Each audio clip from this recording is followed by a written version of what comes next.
Hello, everybody, and welcome to another great Conversations with Authors event for Book Passage. Welcome to Book Passage. I'll be your host today, Paula Farmer. Thank you for joining us as we continue to commemorate Black History Month 2022. And by that, we are definitely highlighting Black stories, Black voices. Remember, as we go along, there will be opportunities for you to really actively engage in today's event by putting in questions to both our poets/authors. And we promise before the end of the event, we will get to as many as we can. And with that, I'd like to introduce our very special guest today. Concisely arresting and challenging the beliefs of family and the fantasies of tradition, the poems of Surviving Home show that home can be a place that you survive rather than a place where you are nurtured or thrive. With unyielding candor and unparalleled sadness and warmth, author, poet Katerina Canyon contemplates the prejudice and imitation buried in a person's Black heritage. Katerina Canyon is a two-time Pushcart Prize nominee. Her stories have been published in the New York Times, the Huffington Post, and other publications. From 2000 to 2003, she served as Poet Laureate of Sunland Tujunga. During that time, she started a poetry festival and ran several poetry readings. She has published multiple books and an album. Joining her in conversation is the equally impressive and talented Lisbeth Coiman. Lisbeth is a bilingual writer, educator, cultural commentator from Venezuela. As a bilingual poet, Lisbeth strives to magnify the voices of the struggle of her home country. She admirably uses her art as activism, creating awareness about the human rights violations. With that, please welcome to our virtual stage, Lisbeth and Katrina. Thank you for having us. Thank you, Paula. So thank you for joining me today, Lisbeth. I thought that it would be a good idea if I started with some of my poems, if that's okay. Go ahead. Love to hear them. The first poem will be from my book, Surviving Home. I have the cover here. Will be thoracic biology. For the most part, I want to learn to let go, to hurt a little less. My heart is what hurts the most. Where did I learn to breathe through the pain, to cut off the sword piercing through my left lung? I think it was the woman who taught me to read, who taught me to understand language. Or maybe it was the man who pressed the hot scalpel of innuendo against my skin. The chambers of the heart are maidenheads. Getting through is what I consider making love. Not that I've had many lovers, more through my head than my heart. Last night I dreamed of sex in a bed made of quicksand, where I furrowed and sank in undulating beats. I loved the way I was surrounded by obsidian, the heat, the magma that ran through my aortic arch, the holding on, the seizing, the pain. Most times when I sleep, I dream of my hands clutched tight around something I cannot see and I cannot let go. Thank you. This next one is involuntary endurance. My story is not one revealed with chapter and verse. It is expressed in blood and bone. It is fingernails thrust into back muscles. It is razor blades pressed against flesh. It is told by how the shark swims through the ocean below a school of tuna, and it is not the shark's story. It is the school of tuna searching along the vast but sunlight-speckled ocean while knowing they have everywhere and nowhere in the world to flee. It is the brown bear pulling honey from the honeycomb in order to teach her cubs to survive on their own. It is not the mother bear's story. It belongs to the cubs who wander the forest without her after she sacrificed her life to a boar grizzly to protect them. It is told through hot cylinders of pain that sear experience into the skin. It is told in front of the sharp bayonet that sprays blood red existence into the multicolored palette of the universe. It may sit silent and still on these black and white pages, but it exists in every tremble of my leathered hand, and it is smeared into every tear-stained scream that flows through my quavering pen.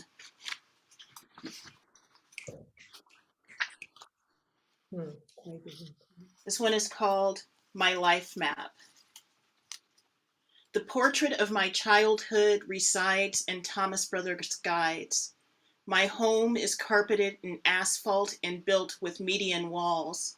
Take 110, exit Slauson to my birthplace, head south on Vermont and right on Manchester for my elementary school. Imperial Highway to Dockweiler, daily vacations and to watch Dad drink wine and smoke weed.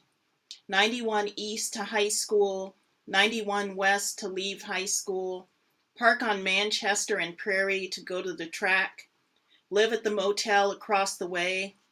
Dad called me a whore on the sidewalk. Take El Segundo to Willowbrook for Mom and Dad's heroin. Take Manchester for SSI checks. Go up La Brea for Dad's Sherms. Sleep in the car on Rosecrans. Off Century and Alameda to find Dad's crack. Near La Cienega to watch cancer eat away at Mom slowly. Sleep on the streets downtown on 7th.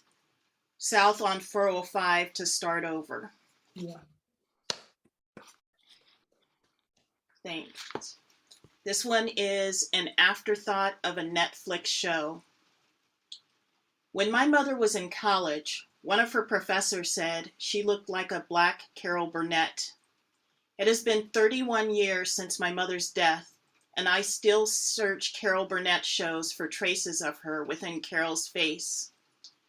Eyes gray, not brown, hair red, not brunette. I merely see mist.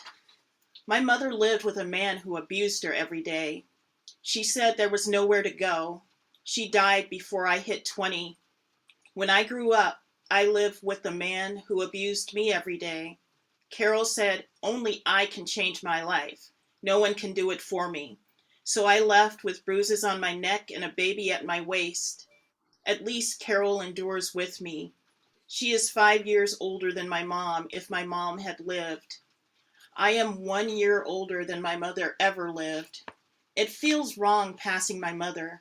It is as if I have been caught at 6 years old wearing her favorite dress, shoes, and perfume.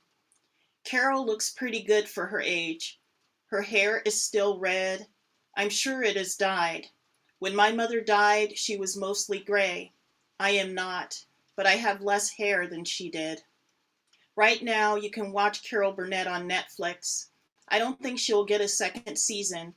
It seems like Stay Woke doesn't carry the same cachet as So Long.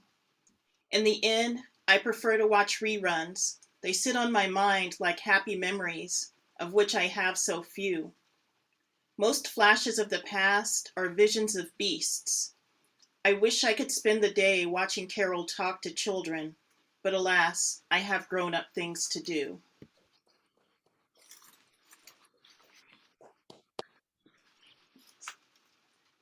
The New Hope. Sitting atop the wall in my backyard, sitting out the broadcasts of draft notices on TV, maybe the wall will hold my brother away from Vietnam. Sitting atop the cement block wall, kicking loose dirt from my Mary Janes, ants scramble beneath showers of dust, life and death separate between blades of grass. I am balancing atop a telephone wire between tossed sneakers and lost kites and crow's caws. Atop my head sits a squirrel, and in my mouth blindness replaces sight. Where the sun freezes in my hand and the moon burns my eyes, and I kick away the crust between my soles, this is where I will find a picket fence, patent white like dandelions. Mm. Authority questions. Would it have been different if I were white and if I had blue eyes and I lived on a ranch with 500 head of cattle? Would the doctor have still called me a liar, which he did? Would he have made the nurses hold me down while he pushed the speculum inside me? Would he have said, there are no black virgins living in the Midway, before he found my hymen, which he did, before he called my mother, which he did, before he was proven wrong, which he was? Would I have told my mother if my father hadn't already taught me how to be a good girl, how to be quiet, how to use workarounds to hold on to virginity? Would I still have something to give? Innocence, love, trust, if it had not been taken from me already. Oh. House at night. Gold-flecked dust ignites in waves. I kiss my desert skin. The coyote's song lulls me to sleep before I count the sheep. The doorknob will turn before the lock's clasp protects me from what's inside. Numb as a tortoise who hides in his shell, I take the bite of the rattlesnake who breaks his fangs on my carapace. I swallow the venom from his lips. I consume his allotrope skin, take in the flesh as taffy between my teeth. He dies as I play his song. Papa was a rolling stone. The notes are tucked into a journal. My cracked voice sings, when he died, all he left me was alone. Mm. In consideration of the black bear. Butterfly wings are tidal waves. Sunrises, gulls are diving for the last moonlight. My dreams evaporate in the frying pan. You and I come together in a hen's egg. By the end, we will sing Negro spirituals, dance our eyes atop the Cuyamacas. I will taste your branches as they rest against the fence. Every leaf is a nest, each seed a galaxy, dropping between blades of grass. I was raised to be the perfect fault, to take the blame, to allow you to be king. I'll read one more. This one is called Penance. I am memories wrapped in dark skin, absorbed by tissue and bone. The notes I take serve as branded relics of my tribulations. Like a mural painted on quicksand, the mind cannot fix recollection. When there is no palette with oils to mix, when God recalls the art I choose to display without praise, the whips lash as steel brushed strokes across wrought iron flesh from fire, learned from my parents, in turn from their mamas and daddies, handed down from the plantation. What will I say?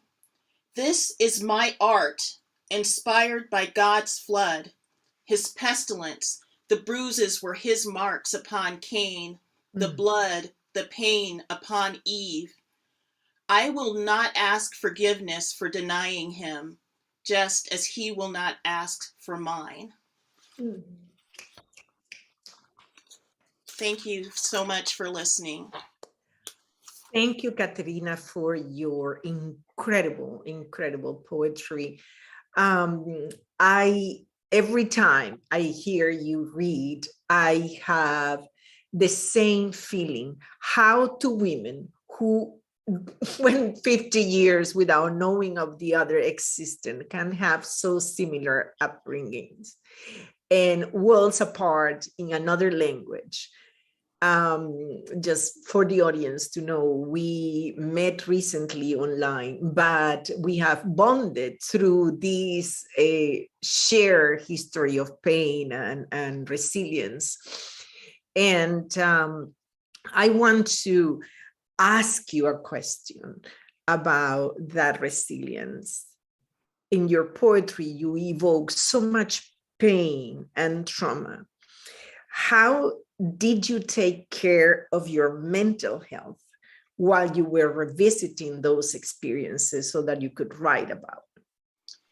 Well, for me, this experience was, I don't know if it's usual or unusual, but I wrote a lot of these poems in the hospital because I was having sort of a mental break due to medication I was on.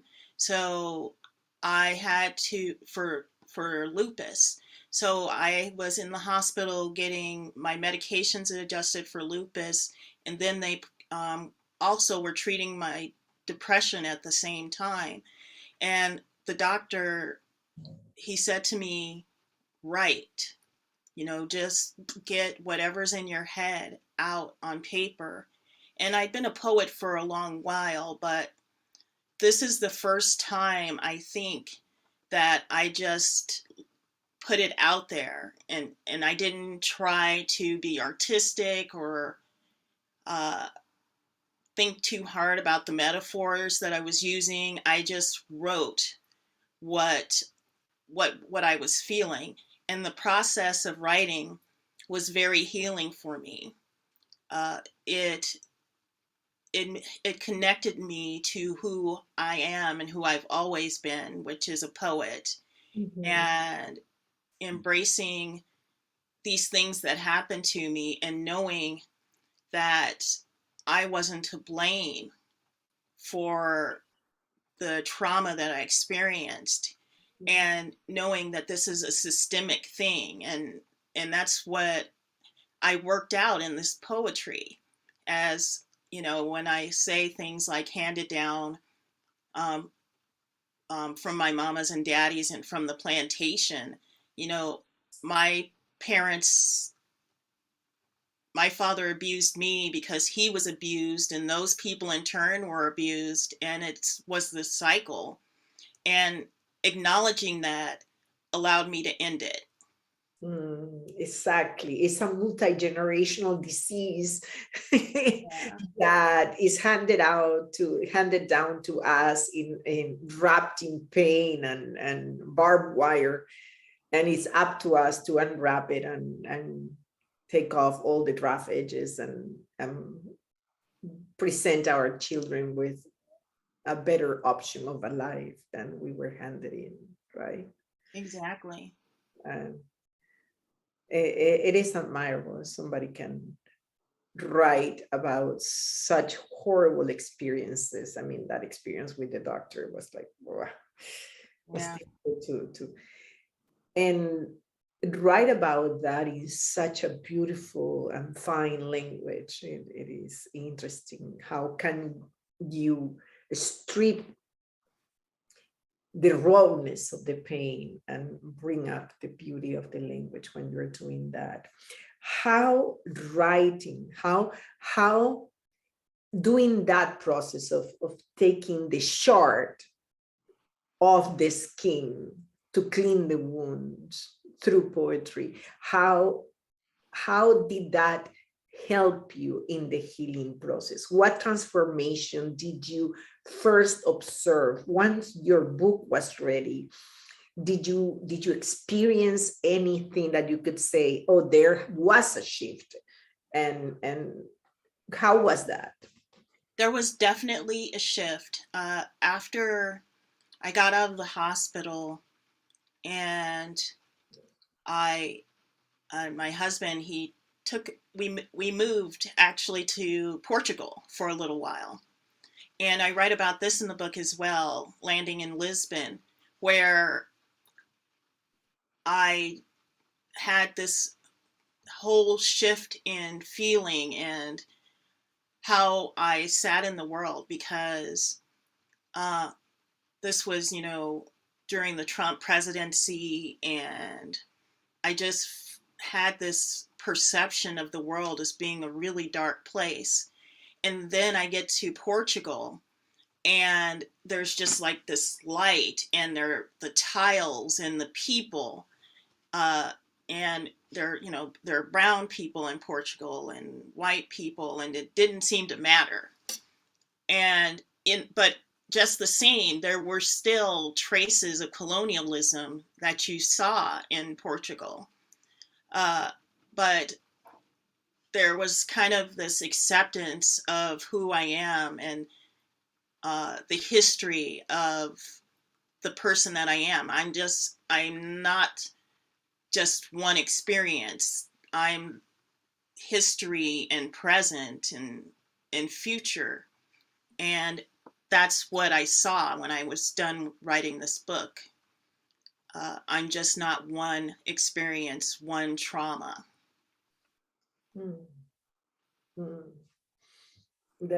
That's remarkable, and that poetry and writing in general can be part of our healing process.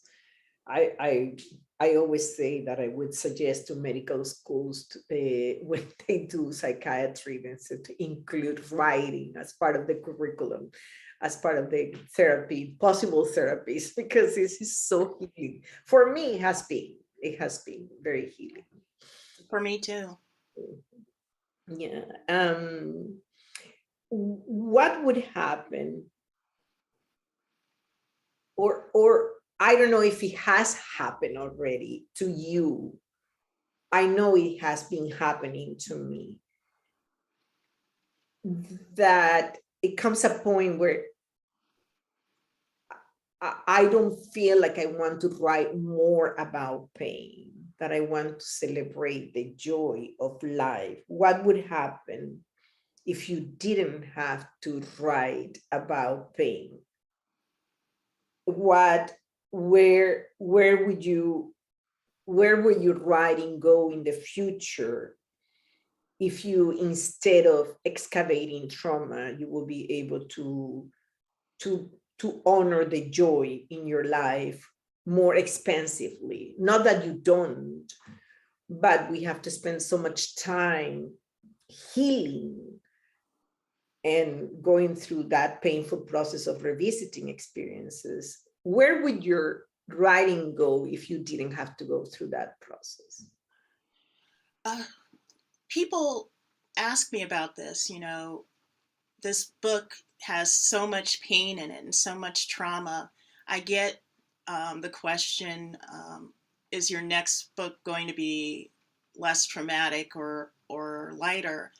And my writing goes where my emotions happen to go. And lately, I became a grandmother a year ago, which was a very happy thing for me. But my grandson was born January 6th.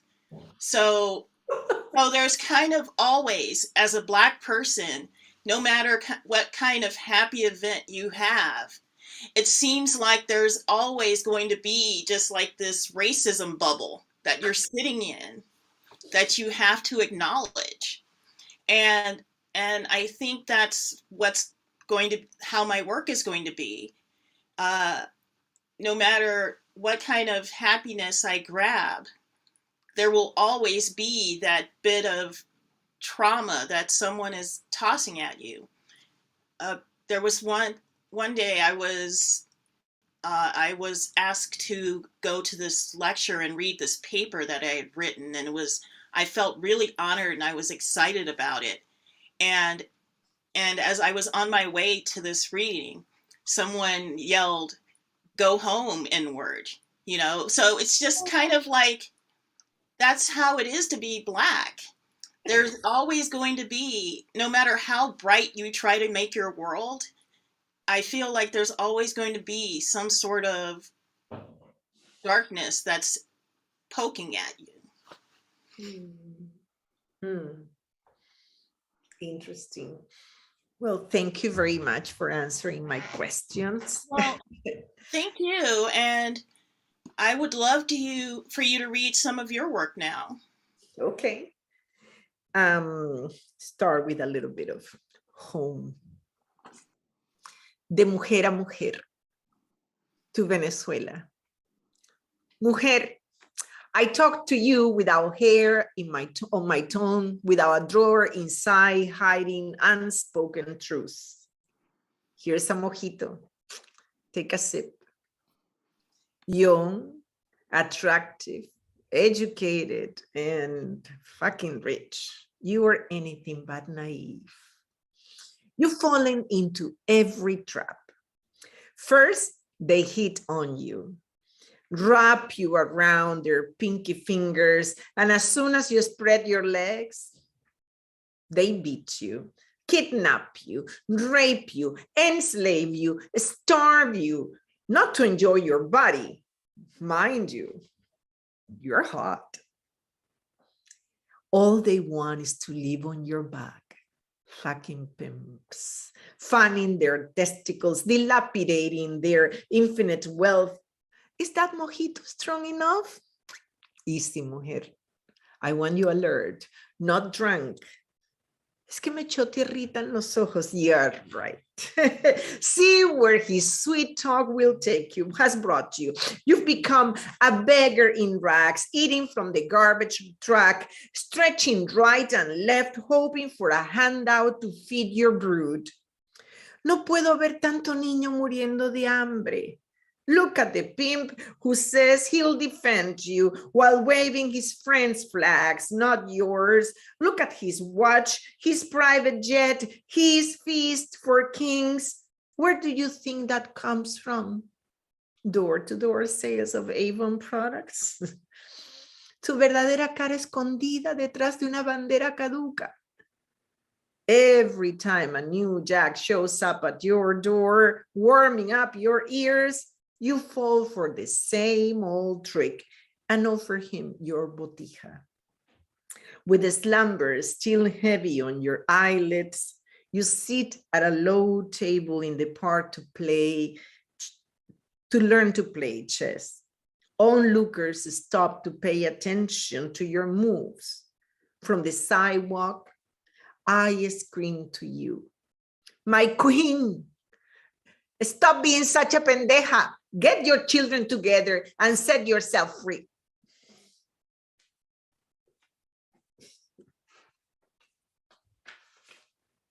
So with that moment when we feel we've been left, abandoned, but there is always a voice in the dark. I will not remember the silence of those who left me alone. I will remember the voices that held my hand in the dark and whispered, I'm here with you.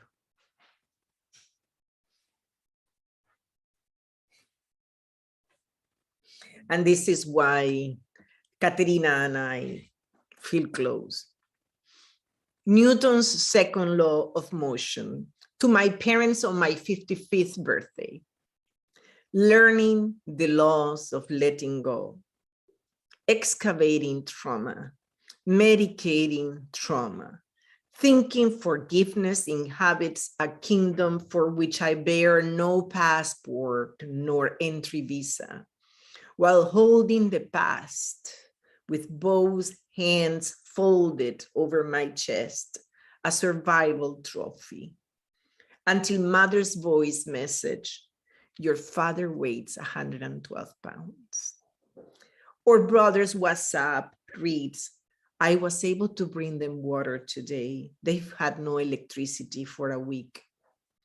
Till no solid ground exerting a force equal to the weight of my resentment can hold your feeble legs in the line for a monthly ration.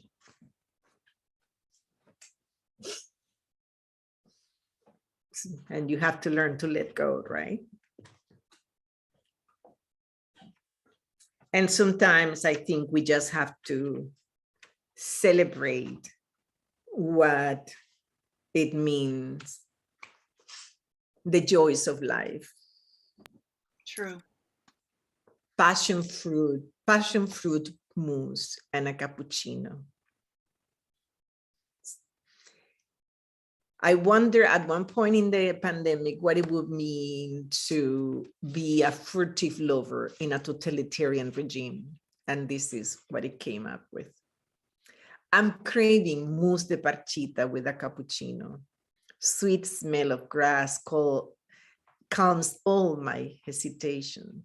Vintage Yamaha XS650 vibrating between my legs. On the way to secret location, I bypass National Guard checkpoints, colectivos, the paid assassins, express kidnappers, and La Llorona walking around with a crown on her head. Bachaqueros hoarding condoms sell me 2 tips, small plastic bags, 50 grams of coffee and milk, useless bolivares, bills blanketing the streets of my neighborhood, swirl in the wind as I speed by on my bike, past a tiger head laying in a pile of rubbish, rats nibbling on it, and latex gloves worn against COVID-19 house visits. I arrive at this darkness where desire awaits me, tantalizes my taste buds, throws me inside out, raw, vulnerable, exposed, blue diamonds sparkling on my skin until that turn arrives at the bottom of the tart. I submit to you, bountiful fruit of passion, savoring the last creamy bite. Back home, the teats offer a weak rendition of the cappuccino I anticipated, reminded me that to stay alive, I must dare to ride my bike into the night.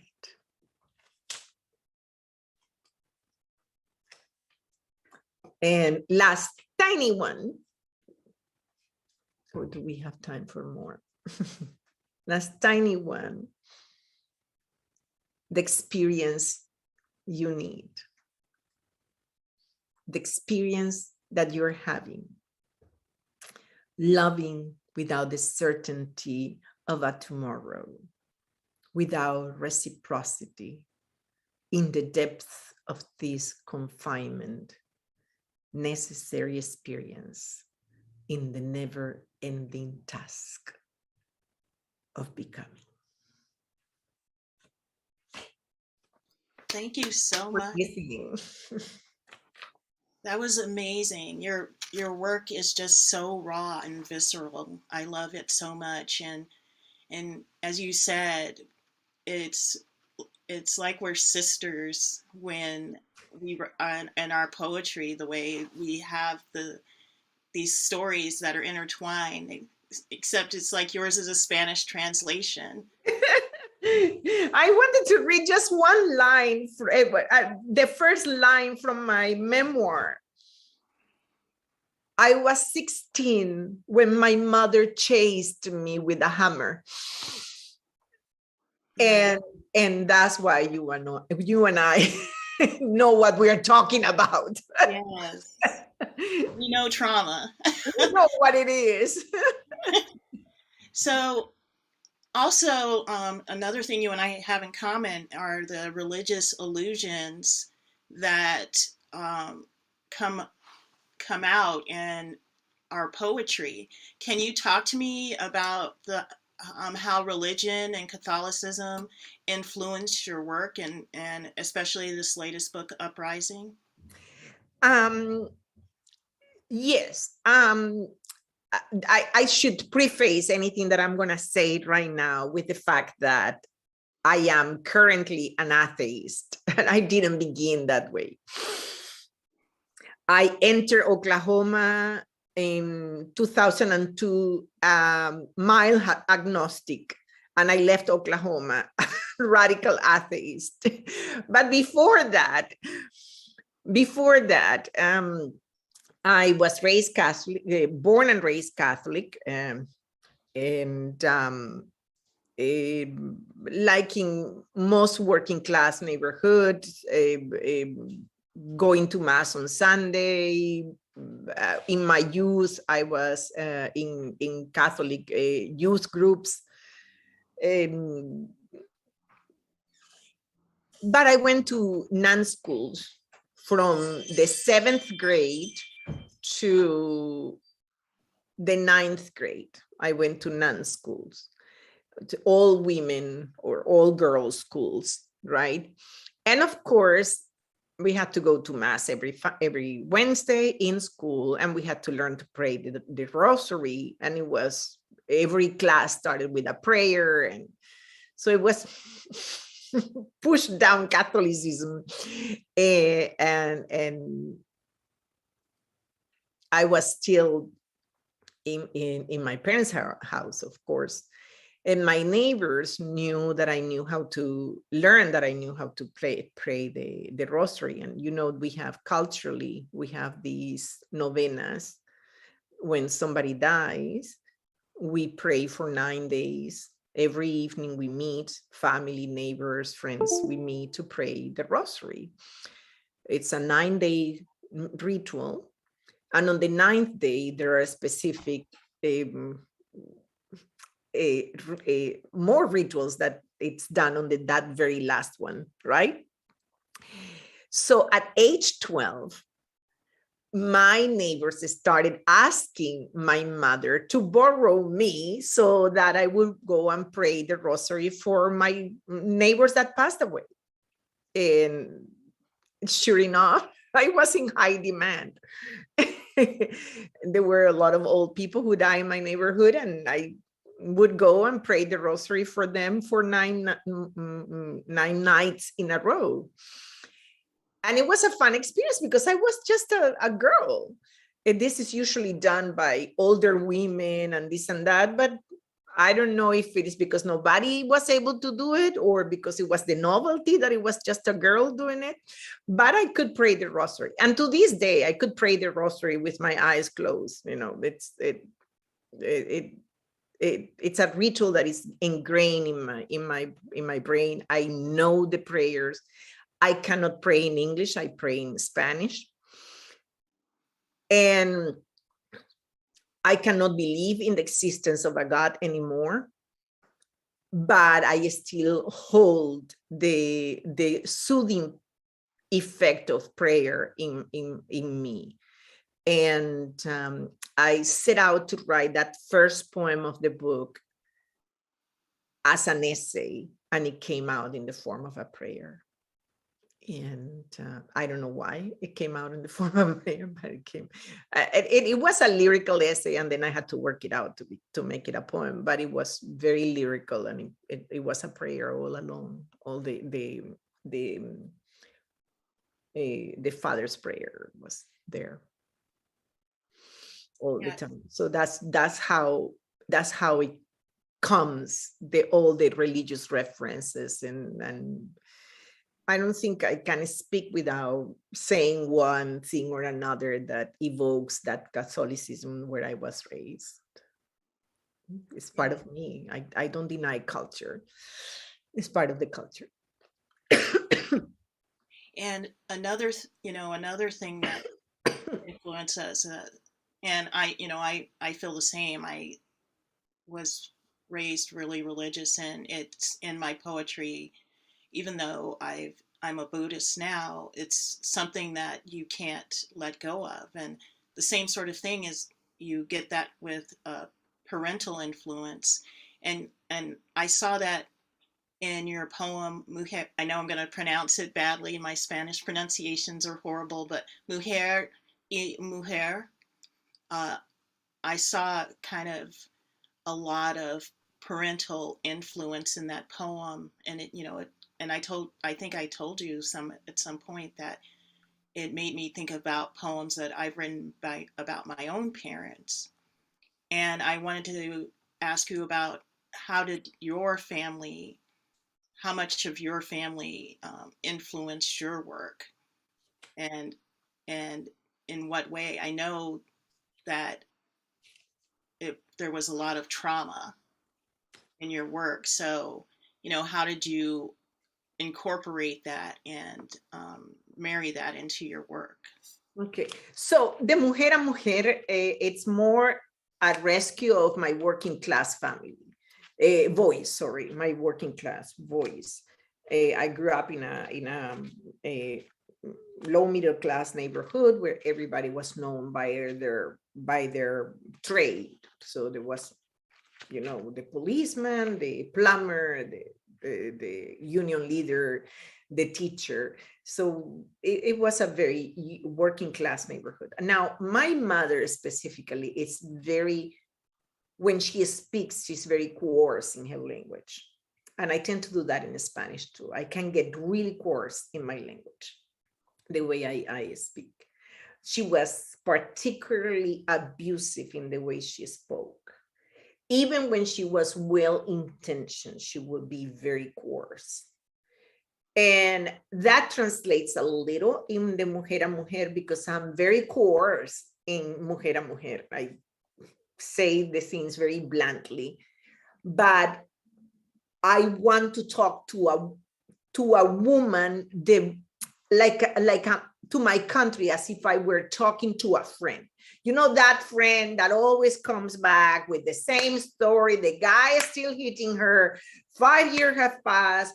You have told her every advice. You have pointed to her to every resource available, and she's still with that guy. And there comes a point where you say, you know what? I'm going to talk to you without hair on my tongue. I'm gonna tell it to you straight, right? And then that's what comes there. So the language, yes, I learned to be coarse from my mother, but in the interaction that I envisioned in Mujer a Mujer, it was more, I want to talk to my country as if my country was a friend that I am sitting at a bar having a couple of mojitos, and listen, you have to understand that you're doing this wrong.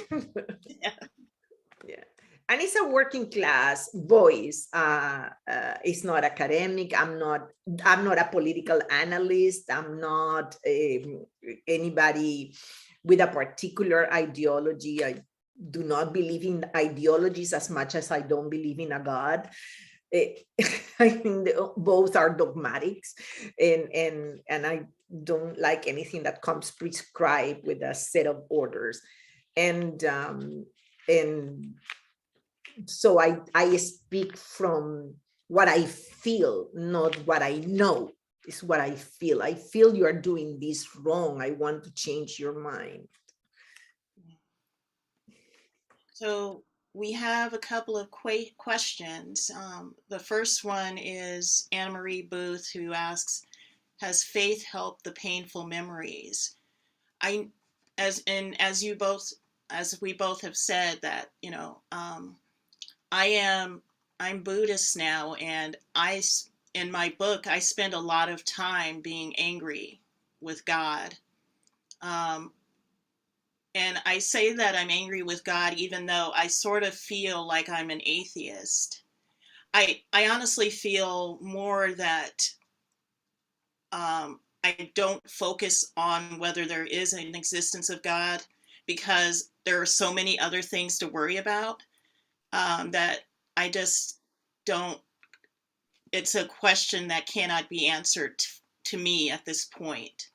But there is a lot of faith in my work. And my sister, who I lost track of because she lived with her mother and I lived with mine. And then, when I was homeless and wandering the streets, I didn't know where my sister was. And then magically she appeared in a chat room, and my brother saw her, and we were reunited while they were playing dominoes on Yahoo Dominoes. But so and when I was telling her about my lack of faith, and she talks about her faith, and I said, I was alone. There was no one there for me. I prayed and I prayed, and finally I realized that no one cared about me but me. And she said, no, I was praying too. And even though I didn't have faith, her faith, I feel like gave me strength. I feel so, I think that in that way, faith helps me. Uh, I don't, how would you answer that question? I don't have any faith in anything. In anything. I survive because I have friends. Yeah. I survive because I'm resilient. Because I have learned that, and I always say this laughing because it's even funny. I might be crying because I don't know how this is happening, but I'm doing proactive things to get out of there, right? Mm-hmm. So no, I cannot say that faith helps me, which doesn't mean that I don't have a spiritual part of me. I meditate and I commune with nature. Yeah. My either in my garden or in the trails where I go hiking. That's my meditation there. That's my looking at something that is bigger than me, that it escapes my comprehension and humbles me with its grand the marvel of it. It just humbles me.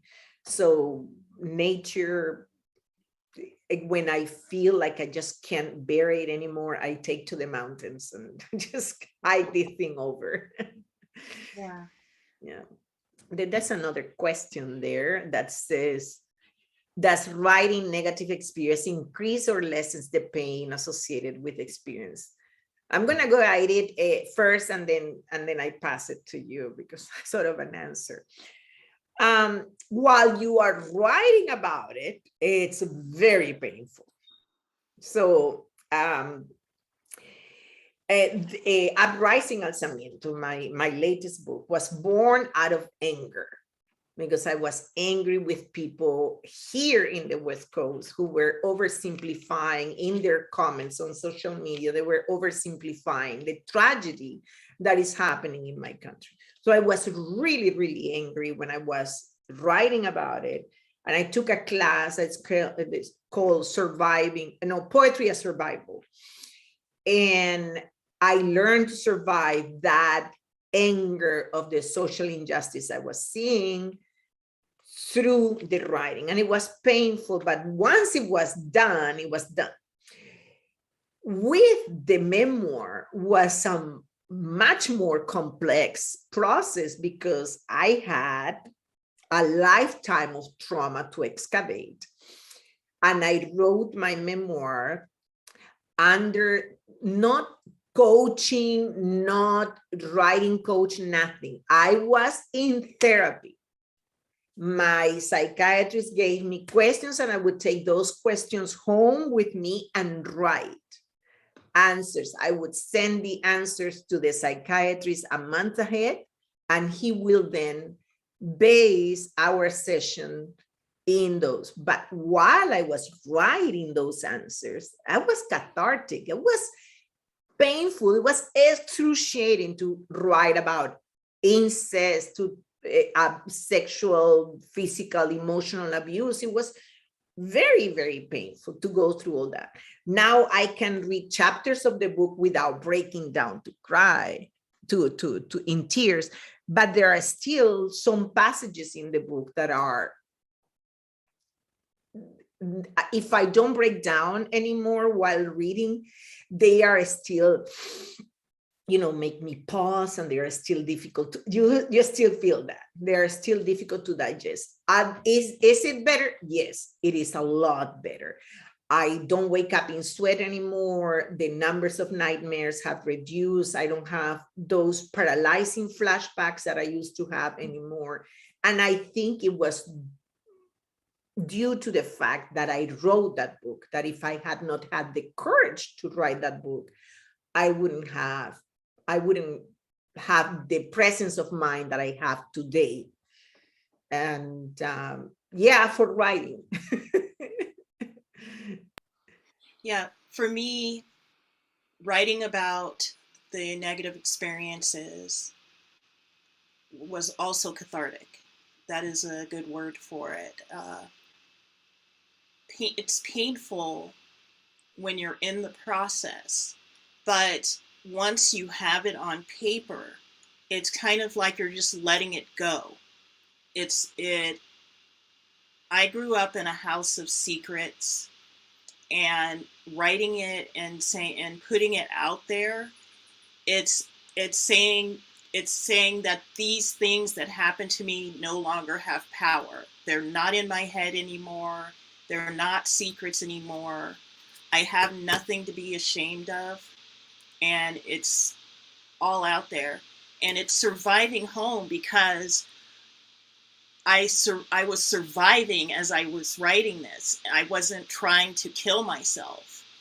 I wasn't uh, as I wasn't hurting myself anymore. I was surviving as I wrote this book, and and I would say that yes, the same as you. I had nightmares.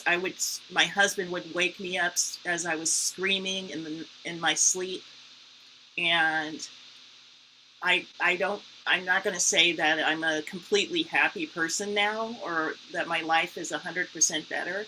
Instead of having nightmares every night, I now have nightmares once every 2 or 3 weeks. But yeah, it's a lot better. Yeah, I think that's the healing power of writing. That it can always transform our experiences into a better version of ourselves. But we are we are we probably became writers for another reason, but if it has taken us there, it is what it is. There is a question for you, Katerina, from Ashley. Um, your poem about your experience with the doctor really touched me. Have you looked at trauma caused to us by the medical profession in any of your other work? Uh, well, I write essays on Medium, and the essays I write are about my experiences as a woman and as someone with lupus, my life experiences. And I did write an article about the trauma of this doctor in that I experienced from this doctor in that essay. I have not written anything else that I can recall. I write a lot, so it's possible that there's something else out there.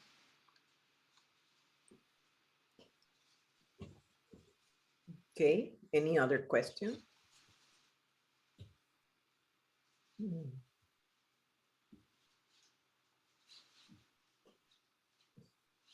Wait, there is Paula. Hello, thank you so much. I mean, Thank both of you. you, beautiful, beautiful readings. I can't think of anything better for a Sunday afternoon, like so many of us are experiencing, and certainly so much to think about, not only for Black History Month, but anytime. And I just have a quick question before we officially wrap everything up. Katrina, for you, when did it go from, if ever, from feeling like you were just surviving to thriving through your art? I think it's an up and down experience for me, and right now I'm sitting at a pretty decent up. I think also when I finished surviving home, I was in the hospital, and I felt like once I got this work out, that the world was working for me for the person who I am. Uh, I was in New York, and I'd run into other poets who wanted to support me and this journey that I was on. And I would say right after I got this work out, I felt like my world was starting to work for me as a writer and as a poet. Yeah, which makes sense because it really shows how important it is to get our stories out there, our voices, our stories. And I think this is a great example of it. And for you, it was obviously cathartic. As it is, I'm sure, for people who actually read the book, read your poems. It's just amazing. And I thank you both for sharing, difficult times in your life through your poetry for all of us. I think it makes a difference when we experience your experience, and to hear it come from your own words. I just love it's like watching a play being performed versus just reading it. How much richer coming from the poet. And I really appreciate it. We appreciate it at Book Passage that you took time from your weekend to share this with us. And also for our audiences out there, both live and later on in the recordings, please know that we do have plenty of copies of Katrina's book, Surviving Home. And I believe a couple of your backlist titles as well. So feel free to definitely call our San Francisco store, our Corte Madera store, order online, or come in. We are loving to see people coming in again and experiencing independent bookstores in your community. Once again, to both of you, thank you for joining us and sharing. Thank you. Thank you for having us. It's been a pleasure, and I have a piece of my heart in the Bay Area because I lived there for and my son lives there in the Bay Area. So it's reassuring to know that there are people listening to our stories in San Francisco. And my daughter's there too, and my grandson. So again, something else that Lisbeth and I have in common is that we have our kids in San Francisco. Wow, yes, a lot. And then you're just finding this out, right? You're finding out some of these connections while in this conversation. Yes. I love it. I love it. Well, once again, thank you to you both and to our audience. Please remember, for the audience, if you'll take just a few seconds to like and subscribe our channel on YouTube. It really takes you no time at all, but it really does a lot to support Book Passage, and we really appreciate it. Thank you, and enjoy the rest of your weekend, everybody. Thank you. Bye-bye. Bye.